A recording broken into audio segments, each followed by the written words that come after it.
Life design needs a pivot. Really excited to be doing this here for more video integration with you guys. I've deleted the connection to the podcast. The podcast is still up just because I feel like, to be honest with you, I'm better at video. I've done the podcasts for the last decade or so, 8 to 10 years. And I feel like I'm a lot better at video. I'm happier. You guys have come to me for help. And whether that was in person after seeing my video or whether that was through comments, you guys have come to me relevant through really wanting answers and being very smart about being interested in AI. So I'm happy about that. And so I'm also going to be continuing to post music. But what's cool is I don't always have to have narrations. And if I have narrations, I can focus way more on writing than trying to be legal for Spotify all the time. That was a huge issue. But I'm grateful to Spotify for giving me a playground to practice my creative skills. So cool here. And I want to pivot to life design now because this has been a huge thing for me, and life is a reality to create for you guys and share with you guys of what I'm doing. And so what I've decided is I've kind of gotten out of the structured app paradigm because as good as they were and as cool as everything was, it got to be that as I was learning through deep research in conversational AI, which I'll get to definitely, that's going to be the next step of this, is that the structured app was accessible with VoiceOver, knew about VoiceOver, was very easy to use, but the energy, when it came to tasks that restored my energy, which I've now built up tasks every day that restore energy, they will in fact go in and the lotus flower symbol that you would use to mark a task as restoring energy to track your energy in your planner was not accessible. So I've kind of felt like a little bit, I've worked on their AI deeply for years and things like that. So I feel like what they're doing is really cool in getting people interested in their health. And I've connected and figured out the health and all of that with energy and cycles and stuff. That's been pretty fun. But what I've otherwise learned is that it's, the conversational AI piece is what I'm getting to. The agents are really making a step up, the agent in my life. So I've went to Apple Notes for when I was creating more of the podcast, and that's been kind of a cool way of integrating connection and finding closure in ending the podcast. And then when I've been really getting more serious into Grok with the AI, today, I've been really processing a lot and getting ready for a lot of different things with the family that we're doing. And so what I end up doing is I went into Grok and I always often refer back to conversations as I'm processing and getting ready for things. And so I've been trying to create a planner, like a life OS in Grok with a planner and everything. And I've been having a hard time doing that because of lack of notifications. Well, that's no longer a struggle. And so we collaborate on Apple Notes together, my husband and I. And so he's always been interested in more of a useful vibe with conversational AI. He's tried the reminder system. He's tried Google Keep and everything like that, but it's not been useful. So what it is thank you, babe.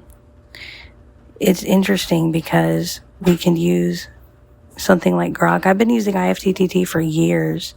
I feel like with AI, IFTTT has become very big and has become very useful in a lot of this, like adding the weather to your calendar, for instance. And my husband loves the weather. So I showed the Grok task of reminding me the daily weather with local events and ideas and mindfulness intentions.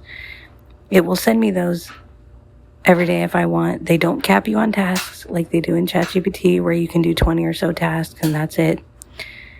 They'll actually do deep search. So if I wanted to send a grocery store ad, like for, I do shop at Publix and I do shop at BJ sometimes. For example, I can bet you that Grok would give a deeper search and send me the actual relevant ads this time and wouldn't cap me on task. I can set things every day. But instead of having calendar reminders ping me of time blocks that are nagging me to, block every minute of my time, what would be more relevant is to have Grok send me useful sessions, prompts, like mindfulness, intentions every day of different things. And I can have it more or less where Grok is not time blocked, but integrated with my life. And if that includes like more of the time, that's fine. Integrated with my time rather than time blocking. So it will integrate me into the present moment with things I might want to be aware of throughout the day. Like, it's morning now, let's have a session over coffee with the family and gather and kind of figure out what we want to do. Let's do research on a trip you're planning. Tomorrow might be a good time you want to leave for that trip. It's the agent in our life that we've needed, that ChatGPT is charging money for. This is all free. And you're only paying to beta test, and I pay as I can kind of a thing, as I'm also investing in other things I'm doing for work and life. So pretty cool.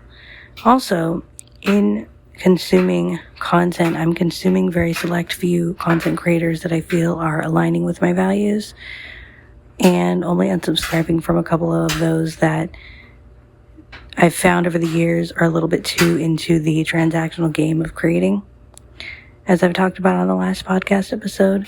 So that's kind of what I meant on that. So I'm happy to be here.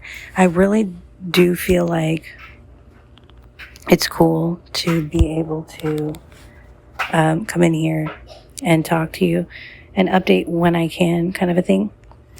And I'm going to see how this goes, because I feel like this channel has helped you guys more than the podcast, and it's been around a lot longer than the podcast. More than a decade. It's been around since probably for the past 12 years or so. One consistent channel. I've not deleted. I've not created second channels.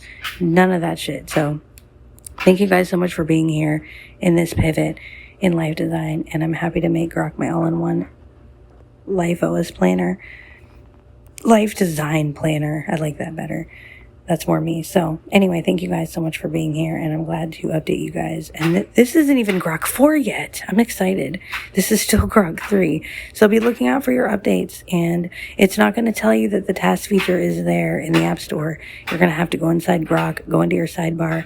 All of this is free, and you're going to have to look. You're only paying to maybe get a little bit of updates a little bit earlier in life, and that's cool. That's worth it if you really are beta testing. So, but if you're doing other things with your money and all that, that's understandable. It's not like requiring in order to get access to this stuff. Like, that's what's so cool about Grok. Grok, if you want to look for it. So, really, really cool.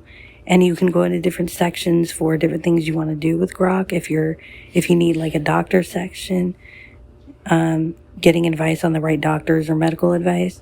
It will advise you to help you find a doctor. It's not trying to replace the doctor, but it will also be there to act as like a consultant. And then same with therapist, same with family stuff and kids mode and stuff like that. So it's really, really cool. It also lets you create your own custom sessions or sections, and then you can have side conversations. I use the side conversations more to refer back to things. And I'm going to be I've integrated my Google Calendar to Grok already, and I've been integrating Apple Notes into it, so I'm going to continue doing that. So thank you guys for being here. Hope this update helps give you ideas and how you can life design. Cheers.